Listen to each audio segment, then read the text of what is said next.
Long before the first rifleman climbed down a cargo net and stepped into a landing craft, long before the thunder of naval guns echoed across the horizon, every amphibious invasion of the Second World War began in a place almost no one saw and even fewer understood. It began in the dark, silent waters offshore, where mines waited beneath the surface like sleeping predators. These mines did not roar or warn or reveal themselves until it was too late.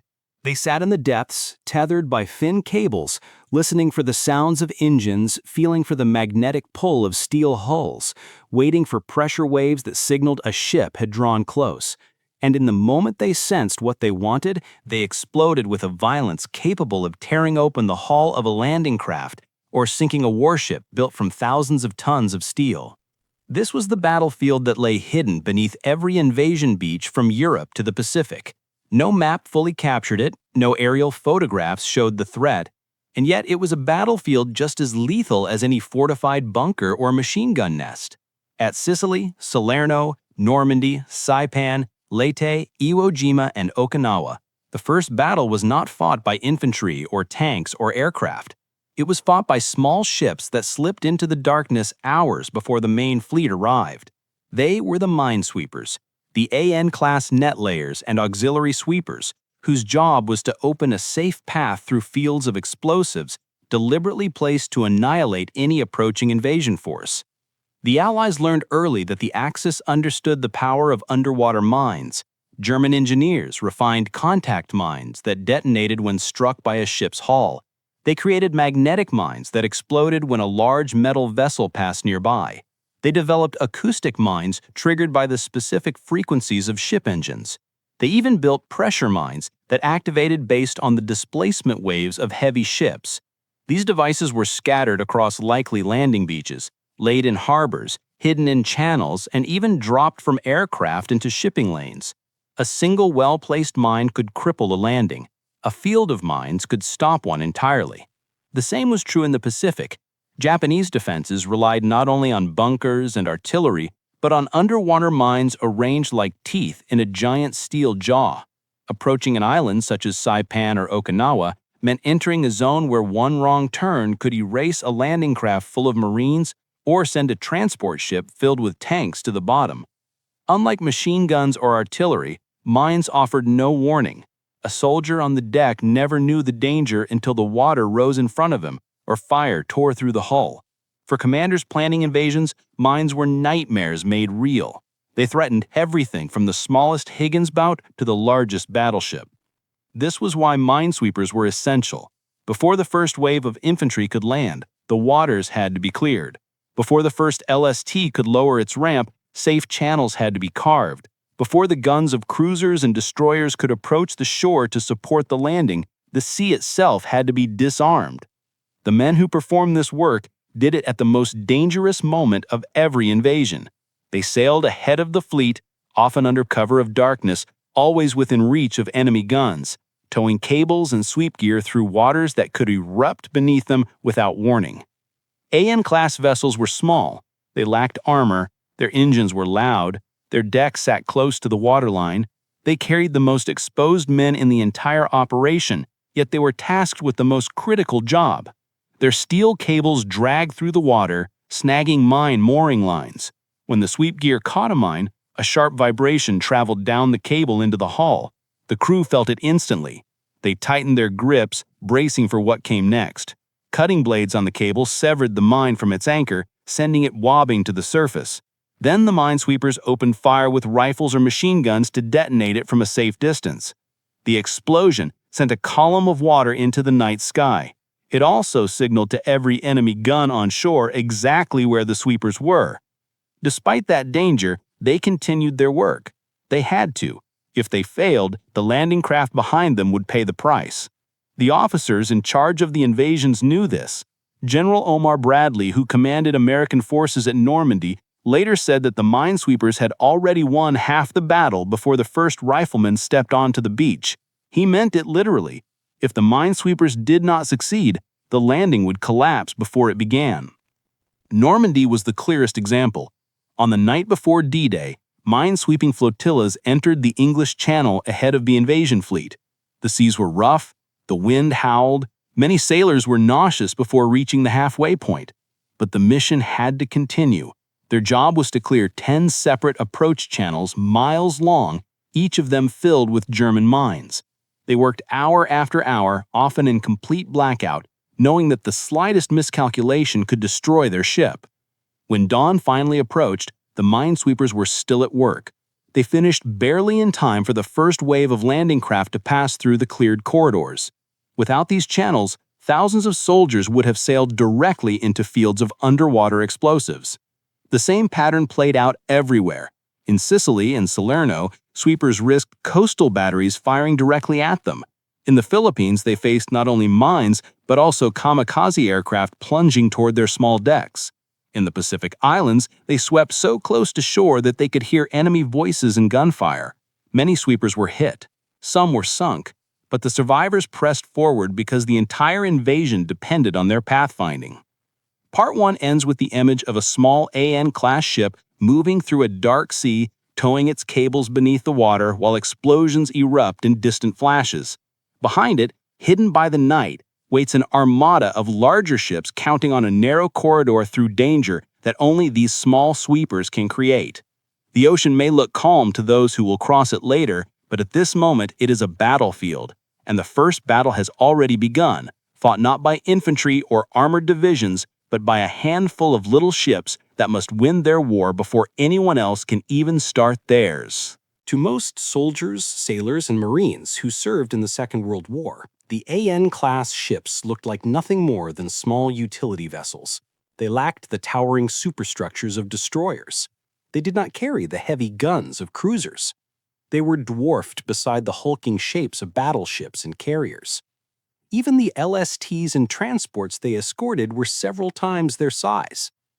Yet these little ships, often overlooked in photographs and forgotten in official reports, carried a burden heavier than many warships 10 times their displacement.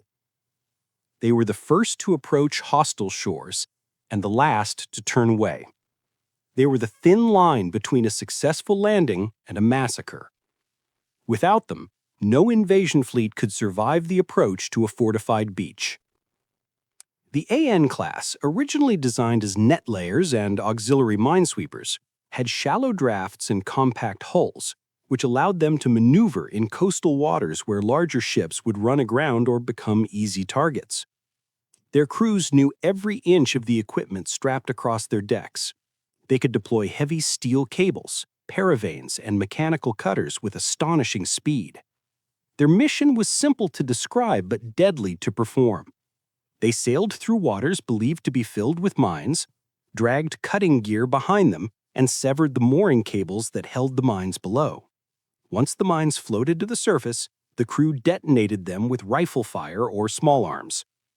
These men stood on exposed decks with no armor shielding them, watching the dark surface for the faint shadow of a rising mine. They fired at point-blank range, trusting that they would strike it before the mine drifted too close. If they missed, the blast might break their hull in half. When crews of larger ships watched these displays from afar, many admitted later that they were witnessing some of the bravest work in the entire war. The design of the AN class made courage mandatory. The ships were not built to take punishment. Their thin hulls vibrated with every wave. Their engines rattled and strained. Their decks were cluttered with sweep gear that shifted dangerously during violent maneuvers. A single shell, a single mortar round, even a burst of machine gun fire could kill men instantly. Yet these ships were ordered to sail ahead of the fleet, often under direct observation from enemy coastal defenses.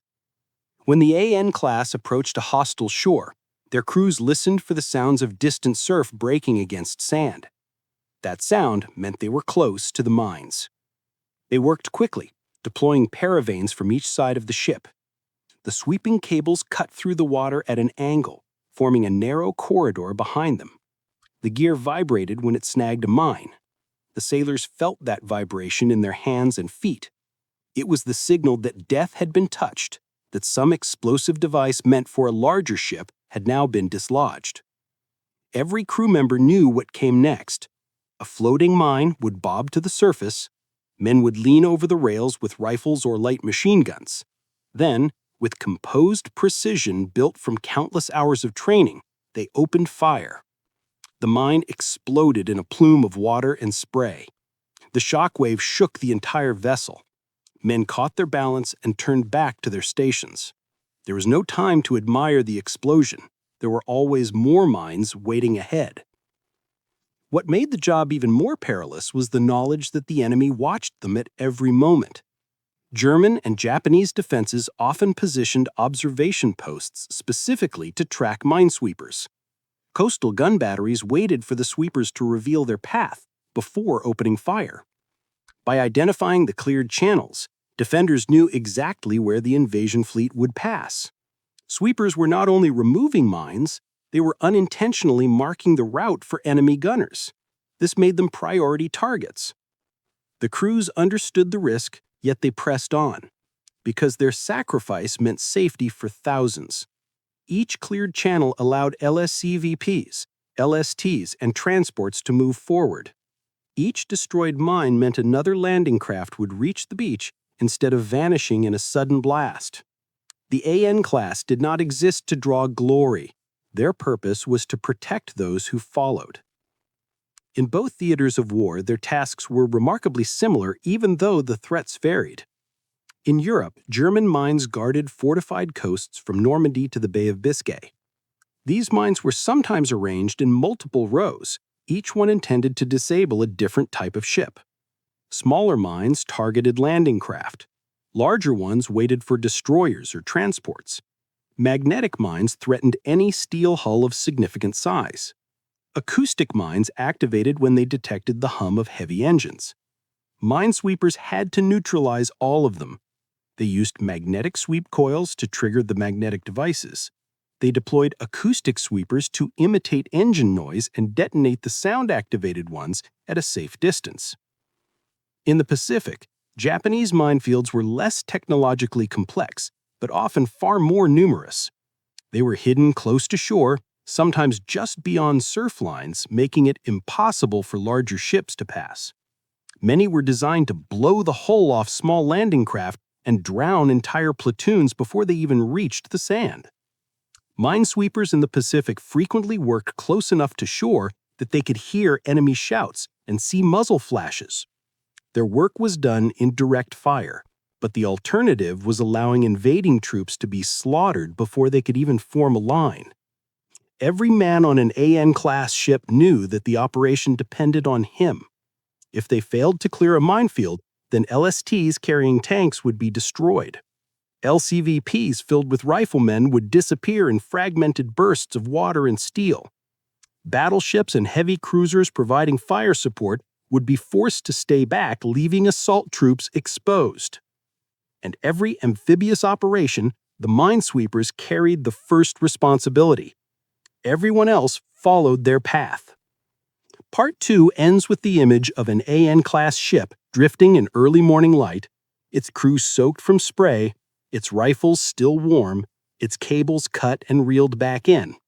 Behind it, the distant shapes of the invasion fleet appear on the horizon. They follow a narrow corridor through the sea, a corridor carved by the courage of men whose names few will ever know. In the final hours before the sun rose on June 6, 1944, while hundreds of thousands of soldiers waited aboard transports and landing craft, another battle was already raging in the darkness of the English Channel. It was not a battle of rifles or artillery. It was a battle of steel cables dragging through black water, of unseen threats scraping along the hulls of tiny ships, of sailors gripping their stations while explosions erupted in the night. Long before the world heard the name Omaha or Utah, the men of the minesweeping flotillas had begun the first fight of D-Day. The mission required precision that bordered on the impossible. The entire invasion depended on the creation of 10 narrow approach lanes through German minefields stretching across the channel. These corridors would guide more than 5,000 ships toward the beaches. If the sweepers failed to cut even a single critical path, landing craft would drift into mine belts and die in clusters. If they misjudged their timeline, the assault waves would arrive too early or too late, disorganized and vulnerable. And if they failed entirely, Operation Overlord would collapse before the first soldier set foot on French soil. Just after midnight, as the invasion armada prepared to depart British ports, the minesweepers moved ahead at slow speed. Their decks were dark, their engines growled against the wind. The men stood at their stations, hands wrapped around rails slick with spray. The sea churned under them with long rolling waves. Many were afraid the weather would ruin everything. High seas could snap cables, capsize paravanes, or mask the presence of floating mines. Yet the order came, firm and undeniable: proceed. German defenses along the Norman coast were prepared for surface ships, aircraft, and landing craft. But their first line of protection lay beneath the waves. Dozens of minefields blocked the approaches. Some held simple contact mines, each one capable of ripping apart a steel hull. Others contained magnetic or acoustic mines designed for larger ships. The Germans believed these belts would shatter any invasion force foolish enough to push into them. They did not expect small minesweepers to enter the minefields under cover of night and open the gates. The AN class and other auxiliary sweepers moved into formation. Each ship deployed its sweep gear, unspooling steel cables that cut through the waves behind them. These cables dragged paravanes designed to catch mine mooring lines and sever them. The moment a mooring line snapped, the mine rose toward the surface like a deadly buoy. Sailors scanned the dark water for the faint silhouette of a sphere rising beneath the foam. When the first mine broke the surface, a warning shout echoed across the deck. The crew swung their rifles and machine guns toward the floating shape. A burst of gunfire crackled through the dark. The mine exploded in a towering column of spray. The shockwave rattled the little ship, lifting the bow and slamming it back into the sea. Men grabbed railings to keep from falling. Then, without pause, they searched for the next one. This pattern repeated again and again as the sweepers carved their channels toward the French coast. The wind pummeled them, waves crashed over the bow. Mines rose and detonated in brilliant flashes that illuminated the night like lightning.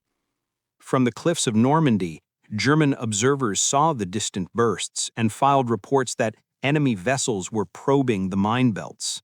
They did not yet understand how close the invasion was. The sweepers pushed on. Every minute mattered.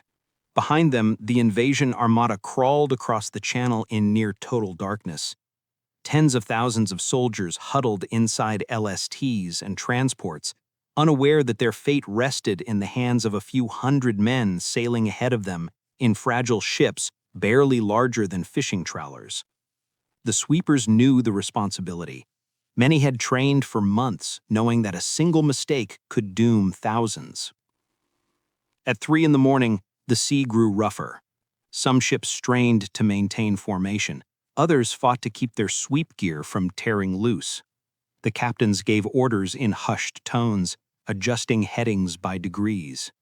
Every movement risked snagging a mine or losing the corridor entirely. Yet the little ships held their line. Their discipline created the lanes countless vessels would follow in the hours to come. As the coast grew nearer, the threat increased. German coastal guns came within range. At any moment, searchlights could sweep across the water and reveal the sweepers. But luck and darkness stayed with them. Their greatest enemy remained the mines themselves.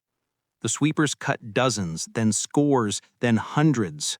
Some mines drifted too close before they could be destroyed. Others exploded underwater, sending shockwaves through the hull that made the men fear the next one would break the ship in half.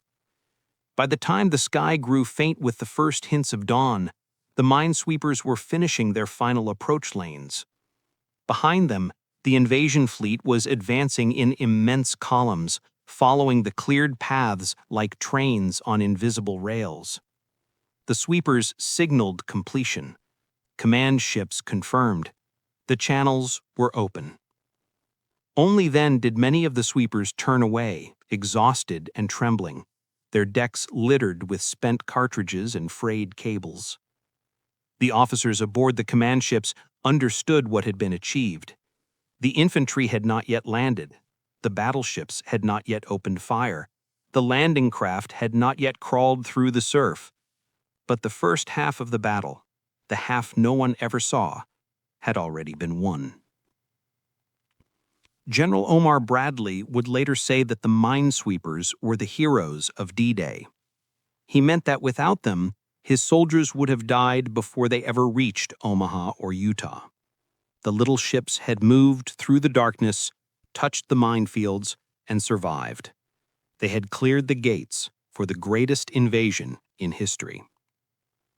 Part 3 ends with the sight of dawn rising behind the retreating minesweepers. Their wakes fade across the channel. Ahead of them, the immense shapes of the invasion fleet surge toward France. The rifles have not yet fired. The landing craft have not yet hit the surf. But the path is open because a handful of little ships carved it with courage in the dark. While Europe witnessed the minesweepers' silent heroism in the cold waters of the English Channel, the Pacific offered a different, more brutal stage. In the vast island chains stretching from the Gilberts to Okinawa, the little AN-class ships confronted a world where the sea itself seemed hostile, where reefs, hidden shoals, and violent surf combined with deadly Japanese minefields to form a gauntlet no fleet could breach without them. If Normandy demanded precision and nerve, the Pacific demanded raw courage in the face of direct fire. Japanese commanders understood that American amphibious warfare depended on timing. Landing waves had to arrive in perfect sequence.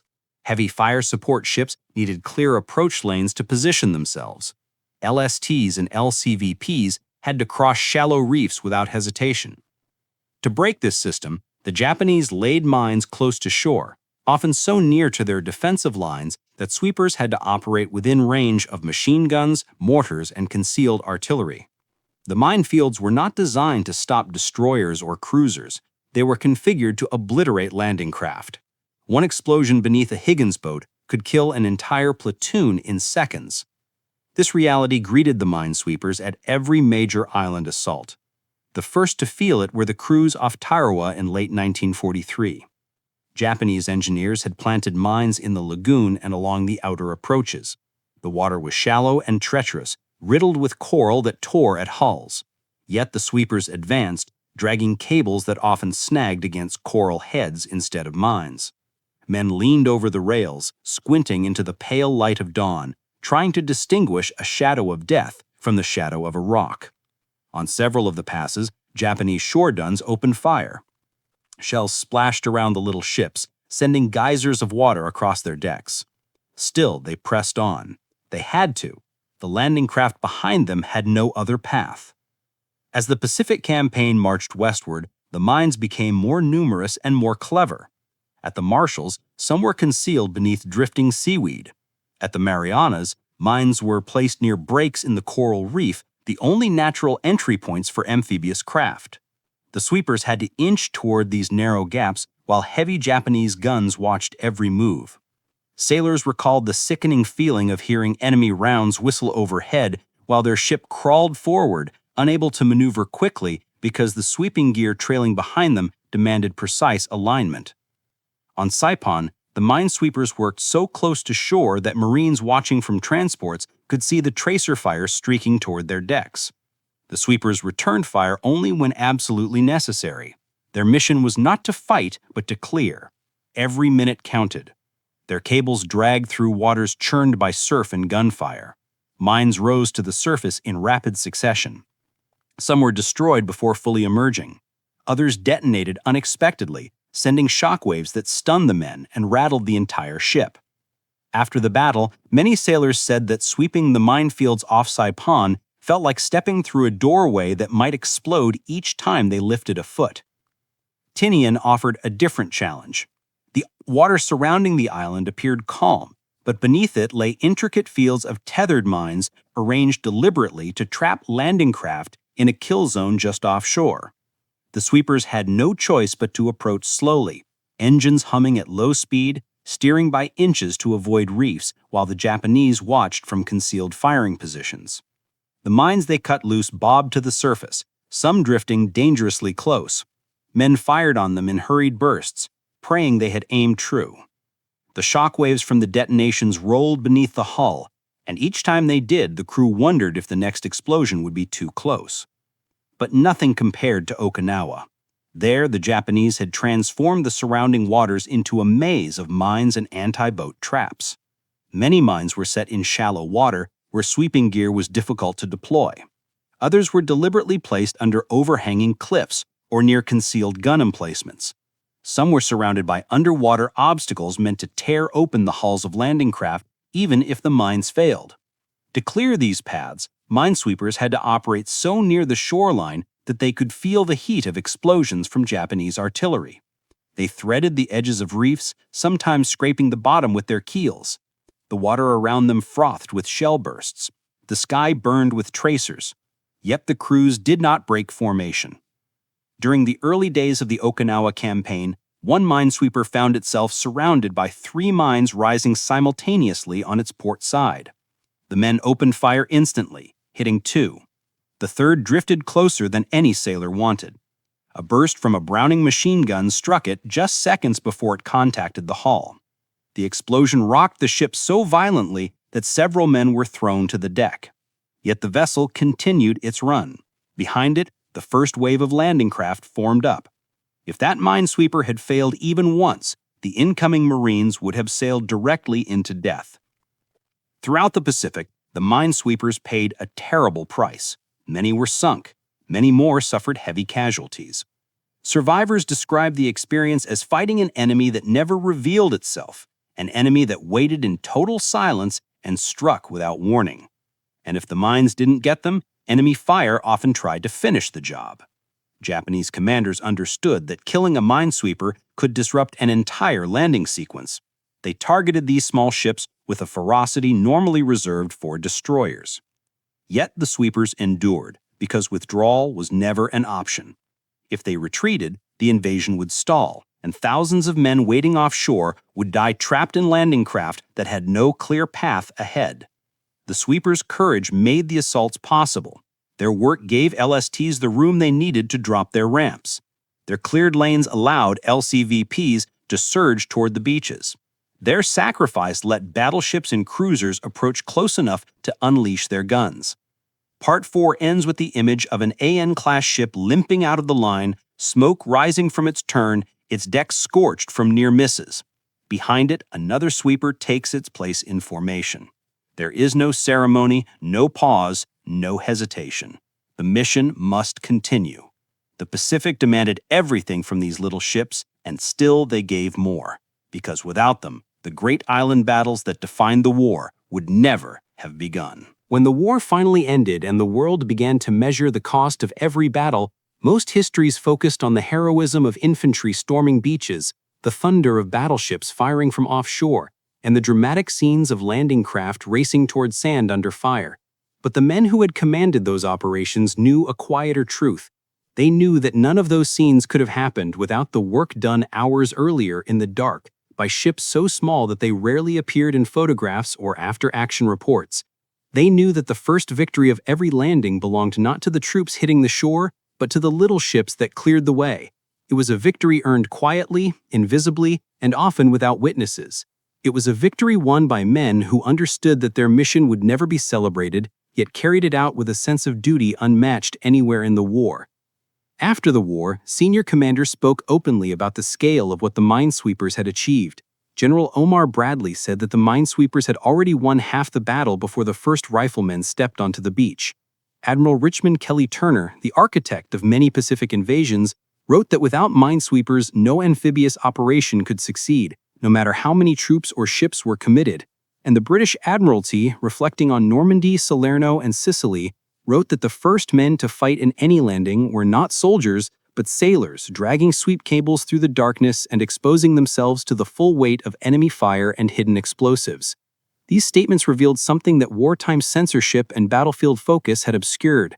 The minesweepers were not support units. They were the tip of the spear. They were the very first combatants in every amphibious assault from North Africa to Okinawa. Their victories happened before most men even knew the invasion had begun. While soldiers slept in the holds of transports or waited anxiously inside landing craft, the sweepers had already risked everything.